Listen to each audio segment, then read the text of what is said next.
చింతకూర కానాగంతల curry అయితే చేద్దాం అనుకుంటున్నాను. చింతకూర అనేది బాగా వాష్ చేసేసుకున్నాను. ఆనియన్స్ కోసం కట్ చేసుకుని పెట్టుకున్నాను. ఉల్లిపాయలు ఇంకా పచ్చిమిర్చి కరివేపాకు ముందుగా అయితే చేపలకి ఉప్పు కారం అనేది పెట్టేశాను.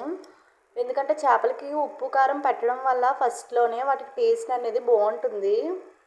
చూడండి, కళాయి పెట్టుకుని ఆయిల్ అయితే వేసుకున్నాను కర్రీ చేద్దామని. ఫస్ట్ చూడండి, ఇంకా అయితే ఆనియన్స్ అయితే వేసేసాను ఇందులోని. ఇంకా పచ్చిమిర్చి ఇంకా కరివేపాకు కూడా వేసేస్తాను. తర్వాత అనేది నేను చింతకూర కూడా యాడ్ చేస్తాను ఇందులో. ఇప్పుడు ఒక సబ్స్క్రైబర్ అడుగుతున్నారు, కొత్తగా ఏమైనా ట్రై చేయండి అని అంటున్నారు.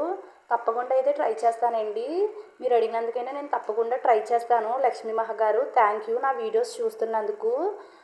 ఇంకా మీ ఫ్యామిలీ మెంబర్స్ కూడా నా వీడియోస్ షేర్ చేయండి, సబ్స్క్రైబ్ చేసుకోమని చెప్పండి, లైక్ కూడా చేయమని చెప్పండి. థ్యాంక్స్ అండి, మీకైతే నేను నిజంగా థ్యాంక్ యూ చెప్తున్నాను. మీకోసమైతే నేను తప్పకుండా కొత్తగా అయితే ట్రై చేస్తాను. మా అమ్మ దగ్గర నేర్చుకున్నా సరే.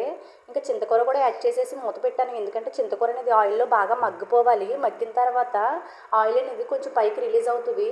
అప్పుడైతే నేను ముందుగా కలిపి పెట్టుకున్నాను కదండి చేపలు, అవైతే నేను అందులో యాడ్ చేస్తాను. కొన్ని అయితే ఘాట్లు పెట్టుకున్నాను, ఎందుకంటే ఫ్రై చేద్దామని మా పిల్లలకి ఎప్పుడు చేపల కూర చేసినా ఫ్రై చేయాలి, అప్పుడైతేనే తింటారు. ఘాట్లు పెట్టుకున్న దాంట్లో కారం ఉప్పు బాగా వెళ్ళాలి కాబట్టి ముందుగా ఘాట్లు పెట్టేసుకున్నాను. ఇంకదైతే కర్రీలో యాడ్ చేసేసాను. చూడండి, కొంచెం ఇప్పుడైతే వాటర్ వేస్తాను, 1 గ్లాస్ వాటర్. ఎందుకంటే చేపలు ఫుల్గా మునిగేదాకా, అప్పుడే కదండి చేప అనేది బాగా కుకింగ్ అవుతుంది. ఇంకా చూడండి, వాటర్ వేసేసిన తర్వాత కారం అనేది నాకు సరిపోలేదు, అందువల్ల నేను కారం యాడ్ చేసుకుంటాను ఇప్పుడు. కొంతమందికి కారం తక్కువ తినే వాళ్ళు ఉంటారు. తక్కువ తినే వాళ్ళు తక్కువగా యాడ్ చేసుకోండి. కొంచెం ఎక్కువ తినే వాళ్ళు అయితే కొంచెం కారం కలర్ఫుల్గా ఉండేలాగా యాడ్ చేసుకోండి. మేమైతే ఎక్కువ తింటాం, అందువల్ల మేము కారం యాడ్ చేస్తాను నేను. చూడండి, అదిగో కారం కూడా యాడ్ చేసేసాను. ఇప్పుడైతే నేను కొంచెం కూరకి పైన మూత పెట్టేసి పక్కన పెడతాను. పిల్లలకి కూడా కారం ఎక్కువ పెట్టడం చాలా మంచిది. కొంతమంది పిల్లలకి కారం పెట్టరు, ఎందుకంటే పిల్లలు ఏడు చేస్తున్నారు, కారం తినలేకపోతున్నారు అని చెప్పేసి పెట్టరు. అలా చేయవద్దు, పిల్లలకి కారం ఎక్కువ పెట్టాలి, అది చాలా మంచిది పిల్లలకి. ఇంకొకటి, నేనైతే పిల్లలకి ఇప్పుడు చేపలు ఫ్రై చేస్తున్నాను కదా, అయితే బాండీ పెట్టేసుకుని ఆయిల్ పోసేసుకుంటున్నాను. చాలామంది నా ఛానల్ చూస్తున్నారు కానీ, నా వీడియోస్ చూస్తున్నారు కానీ సబ్స్క్రైబ్ చేసుకోవట్లేదు. సబ్స్క్రైబ్ చేసుకోండి ఫ్రెండ్స్.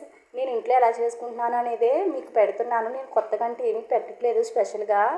నా ఛానల్లో మీకు తెలిసిన మంచి నాకు చెప్పండి, నాకు తెలిసిన మంచి మీకు చెప్తాను. ఇంకా నా ఛానల్ ఎవరైతే సబ్స్క్రైబ్ చేసుకోవాలో సబ్స్క్రైబ్ చేసుకుని లైక్ అని కొట్టండి. చూడండి, పక్కనైతే కర్రీ అయితే అయిపోయింది, కొంచెం అయిపోయినట్టే ఉంది. కొంచెం వాటర్ ఉంది చూడండి, ఆ వాటర్ కొంచెం ఇది తగ్గిన తర్వాత మనం గ్యాస్ ఆఫ్ చేసేసుకోవచ్చు. ఇక పక్కనైతే చేపల ఫ్రై అయితే అయిపోతుంది. చూడండి, ఫైనల్గా అయితే నా కర్రీ కూడా అయిపోయింది. ఇంకా ఏంటంటే, నేను కొత్తగా వీడియోలు చేయాలని అడిగిన సబ్స్క్రైబర్స్కి థ్యాంక్స్. నేను నిజంగా చేస్తానండి. నేను కొత్తగా మీకోసం ట్రై చేస్తాను, కొత్తవి నేర్చుకుని మరి. ఇంకైతే నా కర్రీ అయితే అయిపోయింది ఫైనల్గా అయితే. చూడండి ఎంత కలర్ఫుల్గా అయిపోయిందో. చింతకూర కానాగంతులు ఎవరికి ఇష్టం అనేది నాకు కామెంట్లో తెలియచేయండి. చూడండి, ఇవి చిన్నగా ఉన్నాయి కానాగంతులు.